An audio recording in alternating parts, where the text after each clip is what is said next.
Hey, I'm Blair Best, and tonight on The Story, we begin in the storage room at the William Temple House Food Pantry in Northwest Portland. Staff tell me they're seeing a record number of people lining up for food, since SNAP benefits have not yet gone out this month. Now, what you're seeing here, these empty shelves, is a result of this growing demand. Just one example of what's happening in communities across the Portland metro area. And it's our big story tonight. 945. The line for food, Do you know where to go? grows outside this Northwest Portland pantry. 908 should be coming. I've been here about 2 hours. I am hoping to get some food just to kind of keep me going until I get a job. It's Shelley's first time at a pantry. I just paid rent and have $22 left in the bank. Yeah. She just qualified for food stamps late last month. Have not even been able to use them. Yeah. Due to the government shutdown, SNAP benefits or food stamps have not gone out this month. Tuesday was our first day operating in November, and we set a record. Graham Kraft runs William Temple House, this nonprofit offering free groceries and mental health counseling. We've made a commitment that no matter what happens, nobody will leave empty-handed. On Thursday, a federal judge ordered the Trump administration to fully fund SNAP benefits by Friday, though it's unlikely the millions of people who rely on that money will get it that soon. This one? Carla Clark I am a very low-income senior. stocks up while she can. Garbanzo beans, great for hummus. I haven't had to rely on food pantries until just recently with all of this going on with the government cutting off our funding. It's really surreal to be the largest economy in the world and have your people be hungry. It seems so heartless and cruel. As politics drag on in D.C., This is a problem we don't have to have. so does the wait for food in Portland. 945. Take care. Okay, so the federal judge's ruling ordering the feds to find the money to fully fund SNAP benefits comes after the administration said late last night it would pay around 65% of benefits instead of the 50% we were told earlier this week. But the feds have appealed today's ruling, so it's not clear how that could affect the timeline of any money being sent to states and then loaded onto those EBT cards. Oregon Attorney General Dan Rayfield celebrated the ruling from today, saying in part, the court's ruling confirms that the federal government must fully fund SNAP and that it has both the authority and the resources to do so. Families deserve the full benefits they depend on each month, and we're moving forward to make sure that they get them. We reached out to the state agency in charge of handing out SNAP benefits, asking if they have heard from the feds if any SNAP money is on its way, and we have not heard back yet. Those at William Temple House, that nonprofit in Northwest Portland, mentioned to me how people are feeling a lot of anxiety. That's also coming from a fear of being turned away from these food pantries, they tell me. One man, staff said, came to them after being turned away from 5 other food pantries because they had run out of food. William Temple House, which also offers mental health support, are now setting up more counseling sessions to help people navigate this difficult time. And like so many other organizations, they're looking for donations of both food and money. Another local nonprofit having a hard time keeping up with the demand is Meals on Wheels. You might remember last week, photographer Kurt Austin and I rode along with one volunteer as he delivered meals to low-income seniors. Seniors who usually can't make it to a food bank and are often homebound. Most make less than $1,700 a month. Since SNAP benefits ended just last week, the organization has seen hundreds of calls from new seniors asking for help.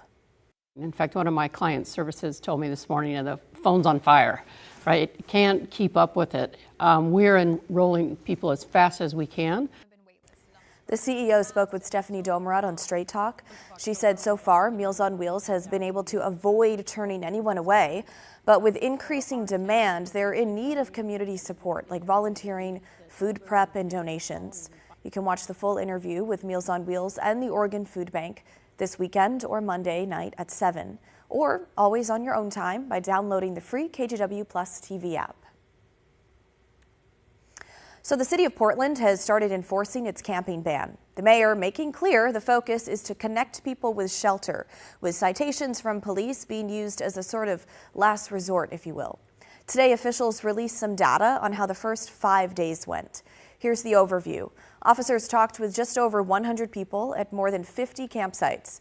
More than 80 people were in violation of the camping ban, meaning they were camping on the public right-of-way or had trash or belongings spread further than 2 feet from their tent. 7 people received a citation, which includes a court date. 40 arrests were made and 41 people accepted services. Now, with the mayor's hope with resuming enforcement is to move people from the streets into shelter. And in those first 5 days, the city says 39 people accepted overnight shelter services. Next week, we're expecting another update from the city. Well, it has been a while since we've talked about Oregon's long-delayed gun control law, Measure 114. Since voters narrowly passed it 3 years ago, it has never taken effect because of court challenges. Well, today, lawyers for both sides made arguments in front of the Oregon Supreme Court. Justices are set to decide whether or not the measure violates the Oregon Constitution, specifically the right to bear arms. Here's what Measure 114 would change if it's ever implemented. Okay, it limits gun magazines to hold 10 rounds of ammo or fewer. It requires a permit to buy a gun, and you would receive that permit after a safety course and a background check. It also keeps the buyer from getting the gun until after a background check is finished, closing the so-called Charleston loophole. Currently, under state law, there's no limit on the size of a magazine, no permit required for purchase, and the gun can be given to a buyer after 3 business days, even if that background check is not finished. Measure 114's journey to the state's highest court included being ruled unconstitutional by a judge in eastern Oregon. And then an appeals court disagreed with that judge, saying the law is in fact constitutional. So the Supreme Court will have to decide. The plaintiffs, the ones who want 114 thrown out, argue the law goes against the state constitution by turning gun ownership into a privilege that the state can deny. Now, lawyers for Oregon, meantime, argue the state constitution's right to bear arms is not absolute and allows reasonable regulations to promote public safety.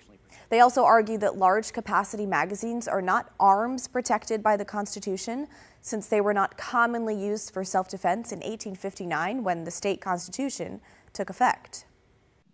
The way that the technology operates now allowed the Las Vegas shooter to fire more than 100 rounds in a minute. And you just contrast that to what was the rudimentary firearms at the time of statehood. They're completely different form, functionality, and lethality. CARS, Twitter, and blood alcohol tests also did not exist in 1859. The fact of the matter is the Constitution of Oregon and the United States applies to things that did not exist when the document was written. So one interesting back and forth during today's hearing revolved around the safety course that 114 requires for someone to receive a permit, which in turn would allow them to buy a gun.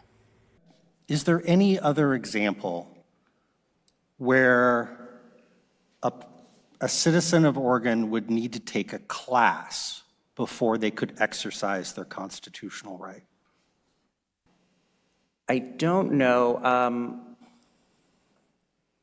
And I don't know if I don't think of driving as a constitutional right. I assume it's not. Not. I think the answer to that is no, but I hesitate to say that definitively. Sure. The justices gave no timeline for when they will issue a final ruling. It's also worth noting that during this year's legislative session, Oregon lawmakers paused any implementation of the law until March of next year in order to allow legal questions like this case to be resolved. And this is just the state case. There's a federal case hinging on whether or not 114 violates the U.S. Constitution. A judge initially ruled in favor of Measure 114 in that case, but according to the Oregon Capitol Chronicle, an appeal of that decision is on hold, while a challenge to California's high-capacity magazine ban is decided. So, to boil this all down again, 3 years after its slim passage by a statewide vote, implementation of Measure 114 remains on hold.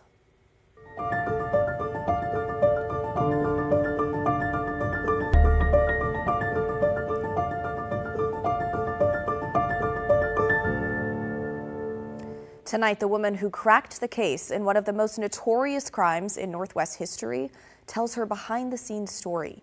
It's the Travis Decker case, the murder of his 3 little girls that left millions wondering why. Eric Wilkinson has the story.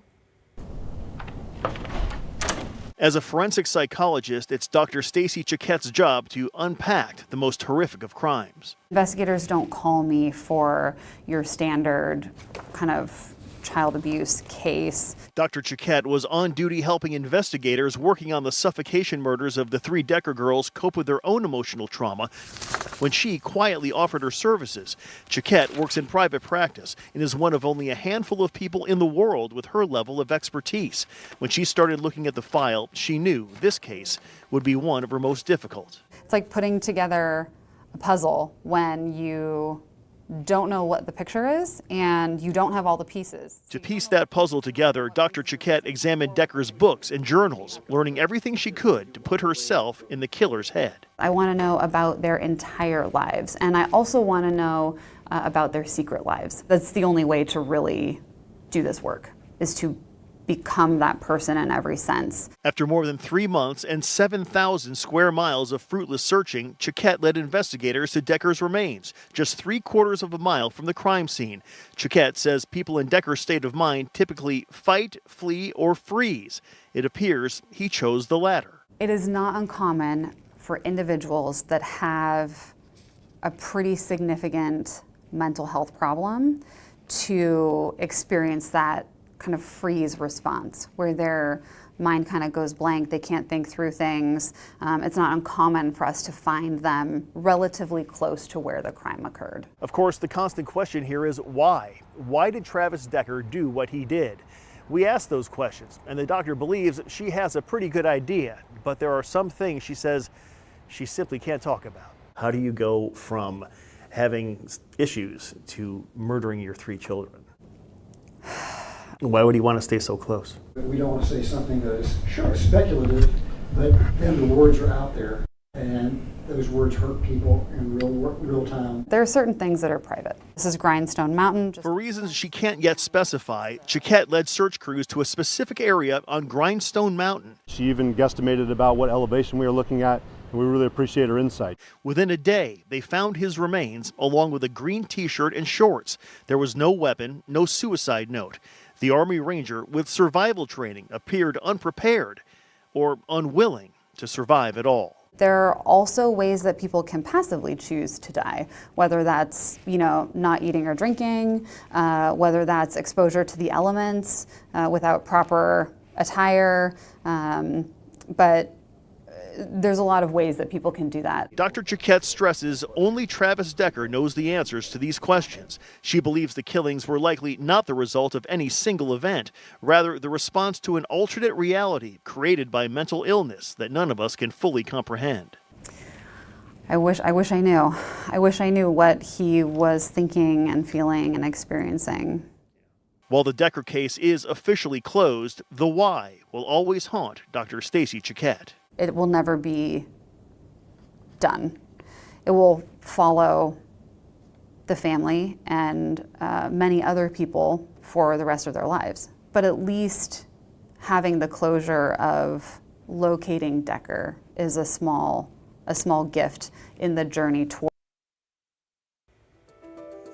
Well, coming up on the story, the Everyone is Welcome Here school poster controversy did not end when the teacher resigned from the Idaho School District over the summer.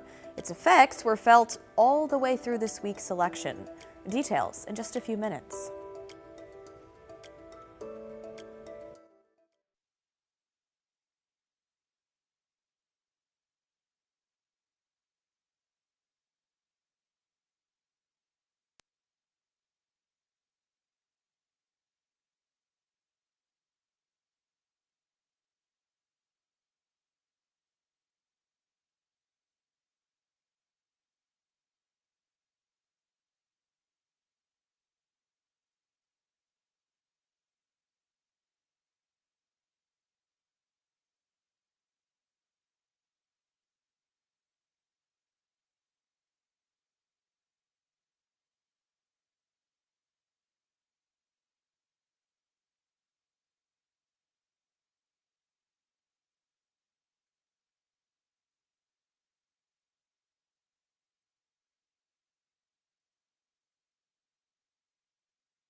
Well, here's a live look outside on this rainy Thursday night.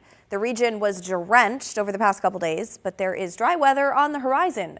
And Chief Meteorologist Matt Safino is here to tell us about it. Matt? Yeah, Blair, we've got a dry weekend on the way, so quite the change from the weather we've been enduring through the week. And take a guess, Blair, when was the last time that we had a totally dry weekend? How many weekends ago do you think? I'm going to say 3.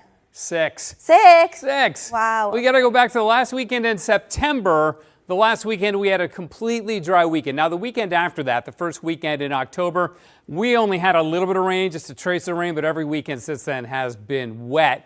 And this weekend will not be, but it's certainly wet outside right now. 56 degrees. The winds have backed way off from where they were earlier. We're 56 in Portland. Rain keeps coming down. West winds at 15, but we had some gusts nearly 80 miles an hour at the coast earlier in the day during the early afternoon hours. So it was a brief kind of ramp up, and now it's backed way off. But the rain still with us. Some splotches of heavy rain out on the east side. I don't use that word very much, splotch. Splotchy? Yeah, but it's splotchy. I mean, look at it. That's a good way of describing it. It's very splotchy at the moment. Now offshore, we're beginning to see the back edge of the really active weather. So while the rain will diminish tonight, it doesn't completely end until we get into the day tomorrow. Now the coast has been rocking and rolling. The swells are still up near 20 feet at Newport, right? So big waves battering the beaches. They will back off tomorrow to about a 13-foot swell, but the local wind wave is still quite large. The winds will back off too, and the showers will finally end, and we'll downgrade it from a gale warning to a small craft advisory later on tonight. But there is still a high surf advisory up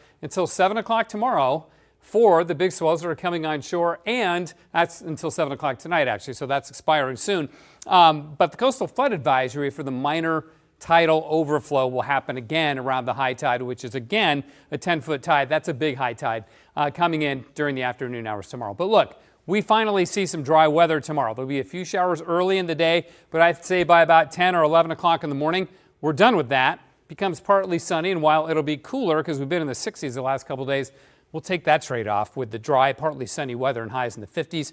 And sunset tomorrow is pushed all the way back to 4:48 here in Pacific Standard. Oh my gosh. I know, that's There's the most bad news coming. I knew it. That's the most depressing thing I've told you all day, isn't Yes, it? I yes, know. it is. Sorry about that, but we're just going to have to deal with that for the next couple months, right? Yes. All right, this weather system spinning north into the Haida Gwaii. Used to be called the Queen Charlotte Islands, but now it's called Haida Gwaii. The main brunt of this storm is now focused down in southern Oregon and northern California.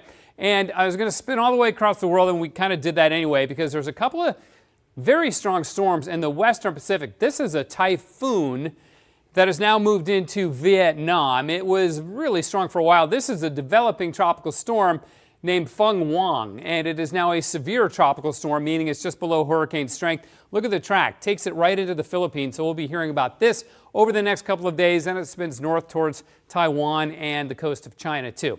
Back here on the west coast, you can see our storm moving away. East winds develop this weekend. That'll really dry us out, keep us dry, and give the soil and everything a chance to really dry out. There's a weak system here that could bring us a sprinkle on Monday, but I doubt it. I think it'll be Wednesday night before we get back into the rain. So a nice long dry stretch, at least for November, on the way. We topped out at 62 today, though, so it was warm. It was wet and windy. At least we had the third W, the warm, right? Okay, tonight the rain will diminish. Tomorrow the showers will end. We'll see a high of 56. The 7-day forecast, look, dry Saturday, fog, then sunny.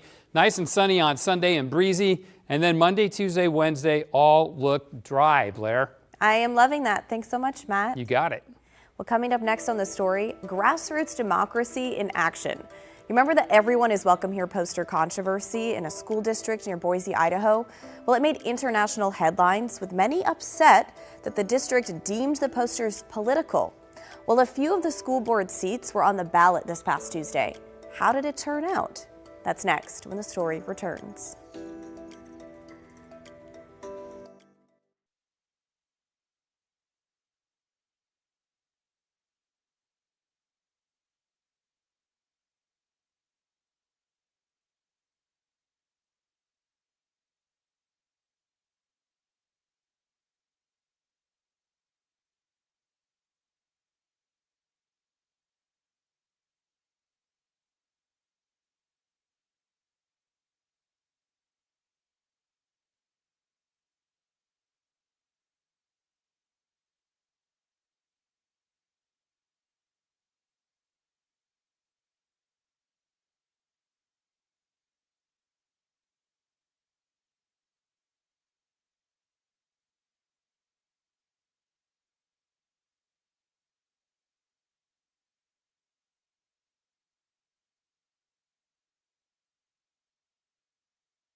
Well,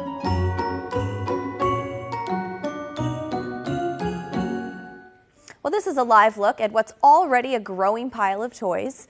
This week marks the start of this year's KGW Great Toy Drive, benefiting local kids and families. And here's an easy way to give. You can make a cash donation online and let us do the shopping for you. Just go to kgw.com/toy. You can also help the old-fashioned way by dropping off a new unwrapped toy at any IQ Credit Union location, any Fred Meyer's store, or any local Toyota dealership. Okay, let's follow up on a story that we've covered several times since the spring. It's the Everyone is Welcome Here poster controversy from the West Ada School District near Boise, Idaho. If you're not familiar, a teacher named Sarah Inama was told to take these posters down in her classroom because the district deemed them political. She had them up for years, and at first, she complied and took them down. But shortly afterwards, she put them back up, defying the district, arguing that welcoming all students is not political. The district held its ground despite the teachers' movement spreading in her community and around the globe. She ended up resigning after the school year, as did another longtime teacher in the district, upset with how leaders handled that situation. But that brings us to today and results from Election Day this week for the West Ada School Board. One of the incumbent school board members, called trustees there, sided with the district regarding the poster drama. This week, she lost her seat to a first-time candidate by nearly 30 points. The woman who defeated her, Megan Brown, said the district shouldn't have been in that situation in the first place, and instead of just criticizing the trustee for her response to the Everyone is Welcome Here issue, she wanted to make a difference. Brian Holmes has the story. I've always been working or serving in the schools. I've been a substitute, and when I'm not doing that, I volunteer on the PTO and the PTAs. You're wearing a shirt that says Everyone is Welcome Here. How much did that have to do with your decision to jump into this? It was major. I think that the main job of the trustee is to do no harm, and I think that it did a lot of harm to a reputation and just the social well-being of everyone who wanted the poster.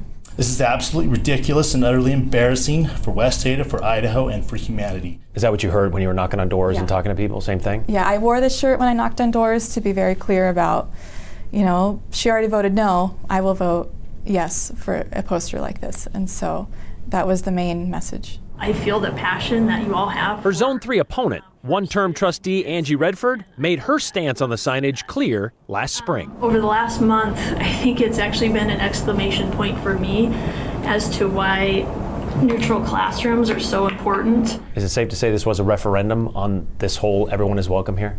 Yes. I think that it definitely was the voice of the people, and they've always wanted to say everyone is welcome here, and they showed it with their vote. Why is that important to you? Because I've taught hundreds of children, and it doesn't matter, you know, what they look like, where they come from, and they need to feel welcome in the classroom. They need to feel safe, and this kind of message, everyone is welcome here, contributes to that safety. This would be the definition of grassroots. You find something you don't agree with and you say, I can do better. Yeah. Is that kind of what this was? Yeah, I do. I knew as an educator, I knew how the schools worked, and I knew that every teacher gives their all, and I wanted to support them, and this is how I could support them best. Brown says she has a long-term vested interest in the happenings of West Ada School District. Her 5 kids will all be West Ada students for the next 13 years, and she will be sworn in as a trustee in January. Well, that's the end of our show, folks. Thanks so much for watching. The good stuff is coming your way next. And don't forget, everyone has a story to tell. If you ever miss an episode of The Story at 6:30, we re-air it at 8:30 and 10:30 on our TV app, KGW+, which, hey, you can download for free right now on Roku, Apple TV, and Fire TV. In the meantime, have a great Thursday night. I'll see you right back here tomorrow night at 6:30.